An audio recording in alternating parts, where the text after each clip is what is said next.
قل ان صلاتی و نسکی و محیای و مماتی للہ رب العالمین۔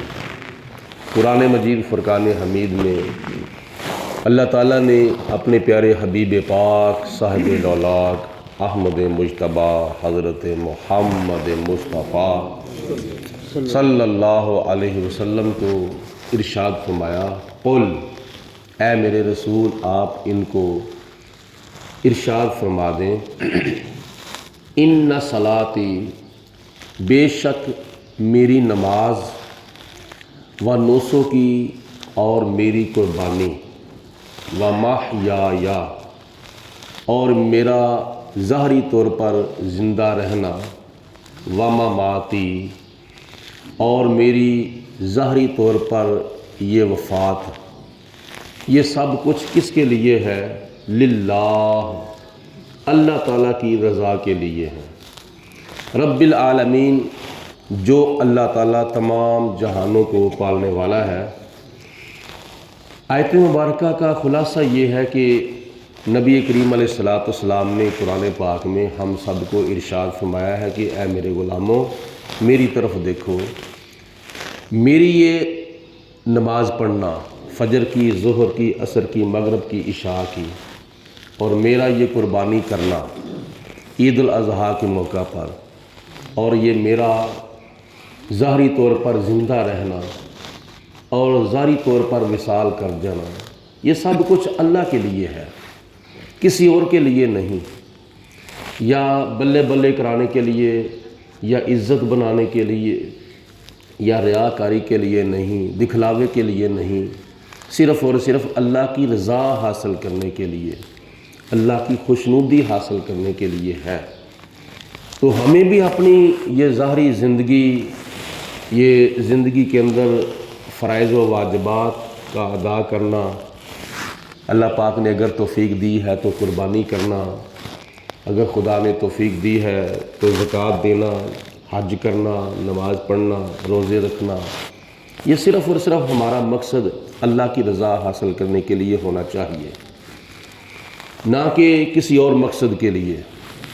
مدینہ المنورہ میں نبی پاک علیہ السلام ہجرت کے بعد 10 سال تک آپ قیام پذیر رہے، اور حضور علیہ السلام ہر سال عید الاضحیٰ کے موقع پر 2 دمبے اللہ کی راہ میں قربان کرتے تھے۔ ہر عید الاضحیٰ کے موقع پر حضور علیہ السلام حضرت علی المرتضیٰ رضی اللہ تعالی عنہ کو ارشاد فرماتے ہیں کہ اے علی جاؤ 2 دمبے لے کر آؤ۔ تو حضرت علی المرتضیٰ حضور علیہ السلام کی بارگاہ میں 2 مینڈے، 2 دمبے پیش کرتے تھے، تو نبی کریم علیہ السلام 2 قربانیاں دیتے تھے۔ ایک قربانی حضور علیہ السلام اپنی طرف سے اللہ کی بارگاہ میں پیش کرتے تھے، اور ایک قربانی اپنی امت کی طرف سے اللہ کی بارگاہ میں پیش کرتے تھے۔ دیکھو کیسا لجپال نبی، غریب نواز نبی، اور اپنی امت کا غم خوار نبی، کہ ایک قربانی اپنے لیے اور ایک قربانی اپنی طرف سے اور ایک قربانی اپنی امت کی طرف سے۔ کوئی بھی موقع نبی پاک علیہ السلام نے ایسا نہیں گزارا جس میں اپنی امت کو یاد نہیں رکھا۔ ہر موقع پر نبی پاک علیہ السلام نے اپنی امت کو یاد رکھا ہے، کسی موقع پر بھی اپنی امت کو نظر انداز نہیں کیا۔ والدین اپنی اولاد کو بھی تو ہر موقع پر یاد رکھتا ہے نا، تو نبی پاک علیہ السلام تو اپنی امت پر 70 ماؤں اور 70 باپوں سے بڑھ کر مہربان ہے۔ تو ایسے ہمارے پیارے آقا مولا اپنے ہمارے غمخوار نبی ہیں، لجپال نبی ہیں، کیونکہ نبی پاک علیہ السلام کو یہ پتہ تھا کہ میری امت کے اندر بڑے بڑے امیر بھی ہونے ہیں اور بڑے بڑے غریب بھی ہونے ہیں۔ امیر لوگ تو قربانی کر کے اتنا ثواب حاصل کریں گے، جیسا کہ صحابہ نے حضور علیہ السلام کی بارگاہ میں عرض کی، یا رسول اللہ یہ قربانیاں ہمارے لیے کیا ہیں، ان کی حقیقت کیا ہے؟ تو حضور علیہ الصلوۃ والسلام نے فرمایا کہ یہ قربانیاں تمہارے باپ سنت و ابیکم ابراہیم علیہ السلام، یہ تمہارے باپ حضرت ابراہیم علیہ السلام کی سنت ہے۔ تو پھر صحابہ نے عرض کی یا رسول اللہ اس میں ہمارے لیے کیا ہے؟ پہلے یہ پوچھا کہ اس عمل کی حقیقت کیا ہے، دوسرا سوال یہ کیا کہ یا رسول اللہ اس عمل کے اندر ہمارے لیے کیا ہے؟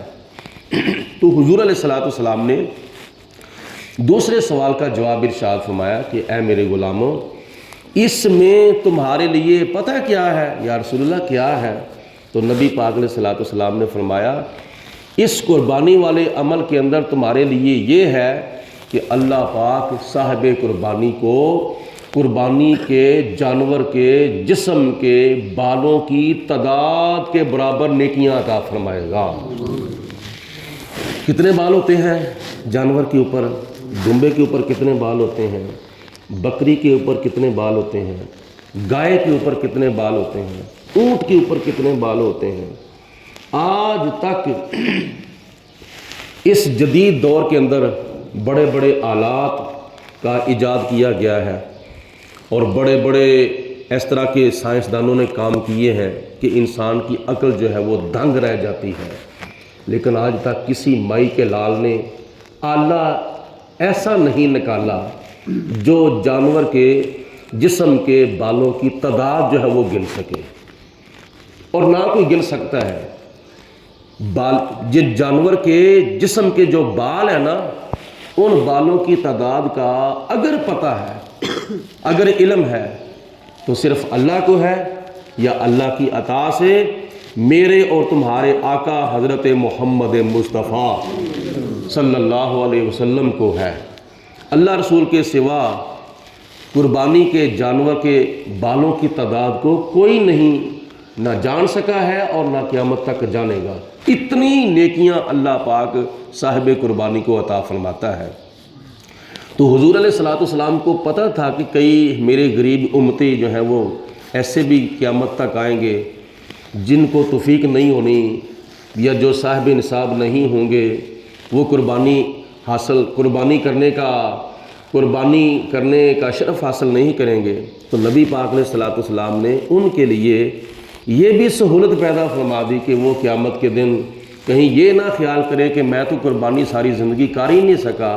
تو حضور علیہ الصلوۃ والسلام فرماتے ہیں جو غیر صاحب نصاب ہے، جو ساری زندگی صاحب نصاب ہو ہی نہیں سکا، اتنا غریب تھا اتنا غریب تھا اتنا غریب تھا کہ ساری زندگی وہ صاحب نصاب نہیں ہو سکا، لو میں ان کی طرف سے قربانی کرتا ہوں تاکہ قیامت کے دن ان کے نامہ اعمال کے اندر بھی قربانی کا ثواب لکھا جائے۔ اور